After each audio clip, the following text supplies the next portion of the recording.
அரசு அங்கீகாரம் பெற்ற Srinivasa chit fund private limited எங்களிடம் 1 லட்சம் ரூபாய் முதல் 1 கோடி ரூபாய் வரை சீட்டு உள்ளது. இடம் தருமபுரி, கோவை, சென்னை.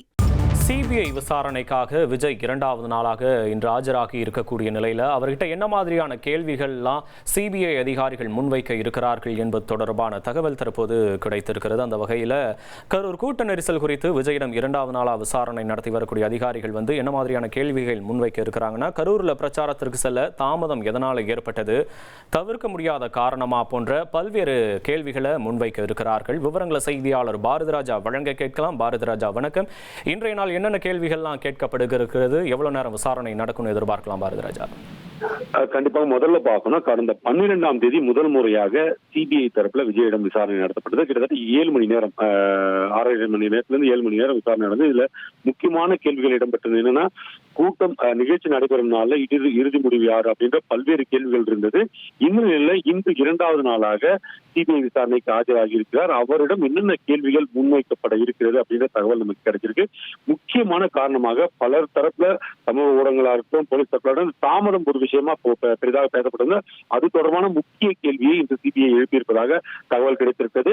உங்க தாமதத்தால் தான் கூட்டம் கட்டுப்பாடு இழந்ததுன்னு சொல்றாங்க. நீங்க தாமதமானது தவிர்க்க முடியாத காரணமா அப்படின்ற கேள்வியை சிபிஐ எழுப்பியிருக்காங்க. அப்படி தவிர்க்க முடியாத காரணம் அப்படின்னா அதற்கு என்ன ஆதாரம் உங்ககிட்ட இருக்கு அப்படின்ற ஒரு கேள்வியை சிபிஐ விஜயிடம் முன் வச்சிருக்காங்க. இது மட்டும் இல்ல, போக்குவரத்து நெரிசல், அதாவது மக்கள் அதிகமா வழிநெடுக்கும் கூடியதால் தான் நீங்க தாமதமா வர நேரிட்டது அப்படின்னா, அந்த கூட்ட நெரிசலுக்கு பிறகு எப்படி அங்கிருந்து அவ்வளவு வேகமாக உங்களால் அந்த இடத்தை கடக்க முடிந்தது என்ற ஒரு கேள்வியை முக்கியமாக வைத்திருக்கிறார்கள்.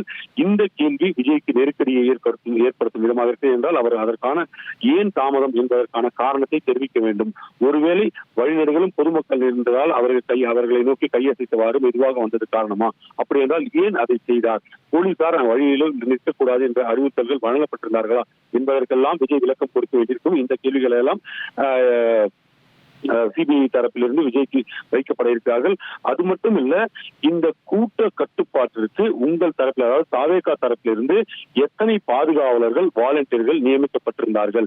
உங்க தரப்பிலிருந்து தடுப்பு கம்பிகளால் அல்லது வழித்தடம், அவசர வெளியேறும் பாதை என்ற அடிப்படை வசதிகள் ஏதேனும் ஏற்பாடு செய்யப்பட்டிருந்ததா அப்படின்ற கேள்விகள் முன்வைக்கப்பட இருக்கிறார்கள். அது மட்டும் இல்ல, இந்த நிகழ்ச்சி ஏற்பாட்டுக்கு மொத்தம் உங்கள் தரப்பிலிருந்து எவ்வளவு செலவு செய்யப்படுது? குறிப்பா தனியார் பாதுகாப்பு சேவை, கவுன் சர்வீஸ், வாகன ஏற்பாடுகள், அந்த ஒப்பந்தம் யாரிடம் போடப்பட்டது, ஒப்பந்தத்துல என்னென்ன விதிமுறைகள் குறிப்பிடப்பட்டிருந்தது, அந்த விதிமுறைகள் என்ன அப்படின்னு கேட்டிருக்காங்க. அது மட்டும் இல்ல, அந்த நேரத்துல உங்க தரப்புல இருக்கப்பட்ட வீடியோ காட்சிகள் அனைத்தும் உள்ளதா, உங்களிடம் உள்ளதா?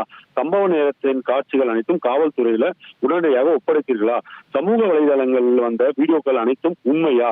கூட்டத்தில் சலசலப்பு ஏற்பட்ட போது அமைதியாக இருங்கள், தள்ளுமுள்ளில் ஈடுபடாதீர்கள் என்ற அறிவுறுத்தல்களை நீங்கள் வழங்கினீர்களா என்ற கேள்விகளை எல்லாம் முன்வைக்க இருக்கிறார்கள் என்பதாக தகவல். அது மட்டும் இல்ல, அசம்பாவிதம் என்றால் உங்களிடம் அதை கையாள முதற்கட்ட உதவி குழு இருந்ததா என்ற ஒரு கேள்வியும் முன்வைக்கிறார்கள். நிகழ்ச்சியில ஆம்புலன்ஸ், மருத்துவ குழு இருந்ததா? காயமடைந்தவர்களை மருத்துவமனைக்கு அனுப்ப யார் உதவினார்கள் என்ற கேள்வியெல்லாம் தற்போது முன்வைச்சிட்டு வராங்க. இது இப்போதைக்கு கிடைத்துள்ள தகவல் தான். இதை தாண்டி பல்வேறு கேள்விகளை சிபிஐ விஜயிடம் முன்வைக்க இருக்கிறது.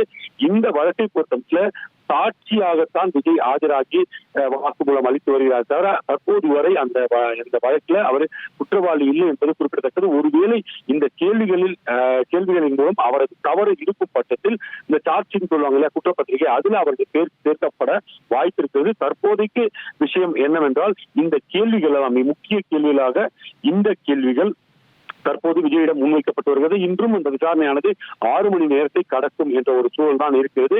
தேவைப்பட்டால் இந்த கேள்விகளுக்கெல்லாம் போதுமான விடை கிடைக்காவிட்டால், சிபிஐக்கு தெளிவு ஏற்படாவிட்டால் மீண்டும் கூட விசாரணைக்கு அழைக்க வாய்ப்பு இருக்கிறது. இப்போது அதாவது இன்னைக்கு கேட்டுக்காங்க இல்லையா, இந்த கேள்விகள் அனைத்துமே ஏற்கனவே தாவேகா நிர்வாகிகள் தரப்பில், அதாவது குச்சி ஆனந்தாக இருக்கட்டும், நிர்மலகுமாராக இருக்கட்டும், மாவட்ட நிர்வாகிகள், அதாவது கரூர் மாவட்ட நிர்வாகிகள் இருந்தாங்க இல்லையா, தாவேகா நிர்வாகிகள், அவர்களுக்கெல்லாம் இதே போன்ற கேள்விகள் கேட்கப்பட்டிருக்கிறது.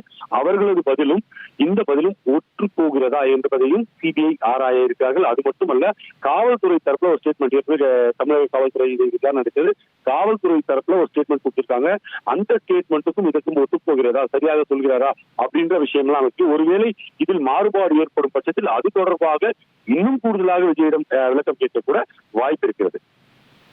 உங்களுடைய விவரங்களுக்கு நன்றி பாரதிராஜா. அரசு அங்கீகாரம் பெற்ற Srinivasa chit fund private limited எங்களிடம் 1 லட்சம் ரூபாய் முதல் 1 கோடி ரூபாய் வரை சீட்டு உள்ளது. இடம் தருமபுரி, கோவை, சென்னை.